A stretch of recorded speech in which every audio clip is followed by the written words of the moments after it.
something that surprises a lot of people, but do you know how easy it is to be sued when you are selecting the design for your new home? There are a lot of myths out there about changing a design by just 20% to avoid copyright issues. However, nothing could be further from the truth. So many people fall into the same trap, and it's easy to see why. They receive a free drawing from a custom home builder, and they want to make sure they aren't getting ripped off, so naturally they show a couple of other builders and ask for quotes. The problem is, the second you show the design to another builder and they have used any ideas from it, even if the new builder creates a completely different option, it's classified as copyright infringement. Hard to believe, right? Believe it or not, it can get even worse. The builder that owns the design can actually sue you and halt construction on your new home, even if the project is already underway. This can lead to massive cost blowouts, which you will be liable for depending on which country you are building in. The Australian Copyright Council goes so far as to say this: if you decide not to build from that plan, it is advisable not to show the plan to anyone you subsequently ask to draw a new plan for you.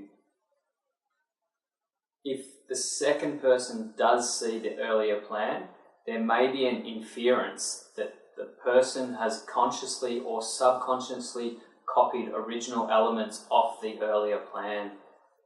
This is more common than you think. Recently, someone we'll call Jim approached a builder, Steve, about designing a new home. Jim spent 6 months and $5,000 working on a design with Steve. Afterwards, Jim thought he'd be smart and covered up the builder's name and copyright statement and took the design to another builder. He got a quote and signed the contract. 6 months later, Steve discovered that Jim was using another builder.